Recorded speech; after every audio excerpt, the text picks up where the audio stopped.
Hello everyone. आज की इस वीडियो में हम लोग बात करने वाले हैं बेसिस के बारे में, जो कि हमारा है क्लास 10th का chapter number 2 acid basis and salt से। इससे पहले एसिड्स की बात हम कर चुके हैं, तो आज इस वीडियो में हम लोग पढ़ने वाले हैं बेस के बारे में। तो वीडियो शुरू करने से पहले अगर आप हमारे चैनल पर नए हैं तो मेंटर एनएसए को सब्सक्राइब कर लें, उसके बेल आइकन को प्रेस करें ताकि सारी नोटिफिकेशन आप लोगों तक पहुंचती रहे। तो चलिए बेसिस से शुरू करते हैं। Substance that produce hydroxide ion OH negative ion in aqueous solution. ऐसे सब्सटेंस जो एक्वस सॉल्यूशन में मतलब वाटर में hydroxide OH negative ion release करते हैं उनको हम बोलते हैं बेस। क्या बोलते हैं उनको? बेस बोलते हैं। बेस के एग्जाम्पल की बात करें तो NaOH सोडियम हाइड्रोक्साइड, ये हमारा बेस का एग्जाम्पल है। KOH पोटेशियम हाइड्रोक्साइड भी एक बेस होता है। NH4OH अमोनियम हाइड्रोक्साइड भी क्या होता है? बेस होता है। कैरेक्टरिस्टिक्स ऑफ बेसिस की बात करते हैं। Bases are bitter in taste. Bases taste में कैसे होते हैं? बिटर होते हैं, कड़वे होते हैं। इसके लिटमस पेपर की बात करें तो turns red litmus to blue. अब जहाँ पे भी अगर कोई बेस प्रेजेंट है किसी सॉल्यूशन में और आप उसमें रेड लिटमस पेपर डिप करते हैं तो वो ब्लू में टर्न हो जाएगा अगर वहाँ पे बेस प्रेजेंट होगा। तो बेसिस क्या करते हैं? रेड लिटमस पेपर को ब्लू में चेंज करते हैं। थर्ड पॉइंट है एल्कलीज। एल्कलीज क्या होते हैं उनके बारे में बात करते हैं। Alkalis are bases that dissolve in water and produce negatively charged hydroxyl ions. Alkalis ऐसे बेसिस होते हैं जो वाटर में सॉल्यूबल होते हैं, मतलब वाटर में डिजोल्व हो जाते हैं और डिजोल्व होने के बाद वो एक नेगेटिवली चार्ज आयन, जिसको हम हाइड्रोक्साइल आयन मतलब OH नेगेटिव आयन बोलते हैं, वो रिलीज करते हैं। तो उनको हम क्या बोलते हैं? एल्कली बोलते हैं। एल्कली के एग्जाम्पल देखें तो sodium hydroxide NaOH। Sodium hydroxide जिसको NaOH उसका फॉर्मूला होता है, वो क्या है? हमारा एक एल्कली है। इसको हम कोस्टिक सोडा के नाम से भी जानते हैं। किस नाम से जानते हैं? कोस्टिक सोडा के नाम से जानते हैं। सेकेंड एग्जाम्पल है potassium hydroxide KOH। Potassium hydroxide KOH इसका फॉर्मूला होता है, ये भी हमारा क्या है? एल्कली का एग्जाम्पल है। इसको हम कोस्टिक पोटैश के नाम से जानते हैं। किस नाम से बुलाते हैं इसको? हम कोस्टिक पोटैश भी बोलते हैं और ये कोस्टिक पोटैश के नाम से भी जाना जाता है।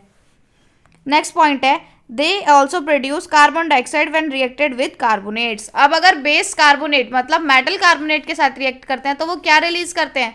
CO2 रिलीज करते हैं, मतलब CO2 गैस प्रोड्यूस करते हैं। They also evolve hydrogen gas when bases react with metals. जब हम बेस को मेटल के साथ रिएक्ट करवाते हैं तो वो कौन सी गैस रिलीज करते हैं? हाइड्रोजन H2 गैस रिलीज करते हैं।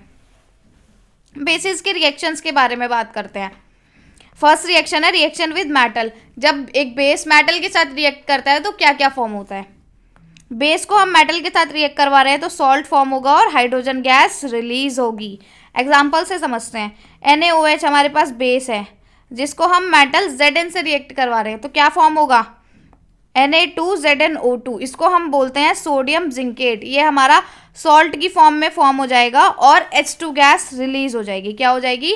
सॉल्ट फॉर्म हो जाएगा जो है Na2ZnO2, जिसको हम क्या बोलते हैं? सोडियम जिंकेट बोलते हैं और उसके साथ H2 गैस रिलीज हो रही है। सेकेंड रिएक्शन है reaction with non metallic oxide. जब हम बेसिस को नॉन मेटेलिक ऑक्साइड के साथ रिएक्ट करवाते हैं तो सॉल्ट फॉर्म होता है और वाटर रिलीज होता है। यहाँ पे भी क्या हो रहा है? सॉल्ट फॉर्म हो रहा है और वाटर रिलीज हो रहा है। ऊपर वाली रिएक्शन में वाटर नहीं रिलीज हो रहा था, H2 हाइड्रोजन गैस रिलीज हो रही थी जब हम बेस को मेटल के साथ रिएक्ट करवा रहे थे। अब हम बेस को क्या करवा रहे हैं? नॉन मेटेलिक ऑक्साइड के साथ रिएक्ट करवा रहे हैं तो H2 की जगह पे H2O वाटर रिलीज हो रहा है। एग्जाम्पल देखते हैं। NaOH बेस है जिसको हम CO2 नॉन मेटेलिक ऑक्साइड के साथ रिएक्ट करवा रहे हैं तो हमारा क्या फॉर्म होगा? Na2CO3, मतलब सोडियम कार्बोनेट फॉर्म हो रहा है, एक सॉल्ट फॉर्म हो रहा है और H2O वाटर रिलीज हो रहा है। आगे थर्ड रिएक्शन की बात करते हैं रिएक्शन विद एसिड। जब एक बेस एसिड के साथ रिएक्ट करता है तो क्या क्या फॉर्म होता है? बेस जो है एसिड के साथ रिएक्ट कर रहा है तो सॉल्ट फॉर्म होगा और वाटर रिलीज होगा। क्या क्या होगा? सॉल्ट फॉर्म होगा और वाटर रिलीज होगा। इसको हम बोलते हैं न्यूट्रलाइजेशन रिएक्शन। क्या बोला जाता है इस रिएक्शन को? न्यूट्रलाइजेशन रिएक्शन बोला जाता है। मतलब जब भी एक एसिड बेस के साथ रिएक्ट करता है तो सॉल्ट फॉर्म होता है और वाटर रिलीज होता है। एग्जाम्पल देखते हैं। HCl एसिड को हम NaOH बेस के साथ रिएक्ट करवा रहे हैं तो NaCl सॉल्ट फॉर्म हो रहा है और H2O वाटर रिलीज हो रहा है। तो ये हुआ हमारा एग्जाम्पल न्यूट्रलाइजेशन एग्जाम्पल का, न्यूट्रलाइजेशन रिएक्शन का, जिसको हम क्या बोलते हैं कि जब एसिड और बेस रिएक्ट करते हैं तो सॉल्ट फॉर्म होता है और वाटर रिलीज होता है। नेक्स्ट है example of basis in daily life, हमारी डेली लाइफ में बेसिस के एग्जाम्पल देखते हैं। फर्स्ट है सोप, साबुन, कंटेन सोडियम हाइड्रोक्साइड, जो हम अपने घरों में सोप यूज करते हैं, साबुन यूज करते हैं, उसमें सोडियम हाइड्रोक्साइड होता है, तो वो भी क्या हुआ, बेस का एक एग्जाम्पल हुआ जो हम अपनी एवरीडे लाइफ में यूज करते हैं। उसके अलावा बेकिंग सोडा, खाने में यूज करा जाता है बेकिंग सोडा, उसमें क्या होता है, सोडियम बाइकार्बोनेट NaHCO3 प्रेजेंट होता है उसमें, तो वो भी क्या हुआ, एक बेस हुआ। आगे बेसिस के बारे में बात करें, स्ट्रॉन्ग बेसिस क्या होते हैं, क्या पढ़ेंगे अब हम, स्ट्रॉन्ग बेसिस के बारे में पढ़ेंगे। Basis that full dissociate in water releasing a large number of hydroxide ion, ऐसे बेसिस जो वाटर में पूरी तरह से क्या हो जाते हैं, डिसोशिएट हो जाते हैं, अलग हो जाते हैं या टूट जाते हैं। टूटने के बाद वो क्या रिलीज करते हैं, ज़्यादा से ज़्यादा OH नेगेटिव आयन रिलीज करते हैं, ताकि making the solution highly basic, ताकि जो सॉल्यूशन है वो क्या हो सके, हाईली बेसिक हो सके, मतलब नेचर उसका बेसिक हो सके सॉल्यूशन में, तो उनको क्या बोलते हैं, स्ट्रॉन्ग बेस बोलते हैं। ऐसे बेसेस जो डिसोशिएट हो जाते हैं पानी में, फुल्ली डिसोशिएट हो जाते हैं, पूरी तरह से अलग हो जाते हैं, और डिसोशिएट होने के बाद ज़्यादा से ज़्यादा OH नेगेटिव आयन रिलीज करते हैं, ताकि जो सॉल्यूशन है उसका नेचर कैसा हो, बेसिक हो, तो उसको बोलते हैं स्ट्रॉन्ग बेस। एग्जाम्पल देखें तो NaOH सोडियम हाइड्रोक्साइड और KOH पोटेशियम हाइड्रोक्साइड, ये स्ट्रॉन्ग बेस होते हैं। वीक बेसिस की बात करें, dissociate partially producing fewer hydroxide ion in the solution, ऐसे बेस जो कि पार्शियली डिसोशिएट होते हैं, मतलब पूरी तरह अलग नहीं होते, पूरी तरह नहीं टूटते, और वो कम क्या रिलीज करते हैं, कम हाइड्रोक्साइड आयन रिलीज करते हैं एक सॉल्यूशन में, तो उसको बोला जाता है वीक बेस।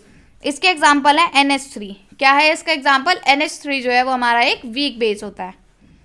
डाइल्यूट बेस की बात करते हैं, the solution which has a low concentration of base in aqueous solution, ऐसा सॉल्यूशन जो एक्वस सॉल्यूशन में है और उसमें बेस की कंसंट्रेशन कम है, OH नेगेटिव आयंस कम प्रेजेंट है, तो उसको हम बोलते हैं डाइल्यूट बेस। क्या बोला जाता है, डाइल्यूट बेस।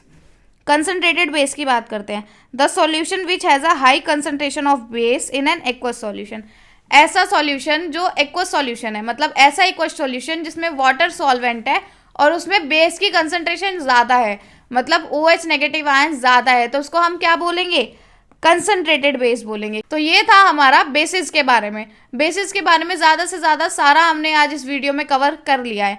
अगर वीडियो पसंद आई हो तो वीडियो को लाइक करें, शेयर करें अपने दोस्तों तक, और मेंटर NSC को सब्सक्राइब करके उसके बेल आइकन को प्रेस करें। Bye bye.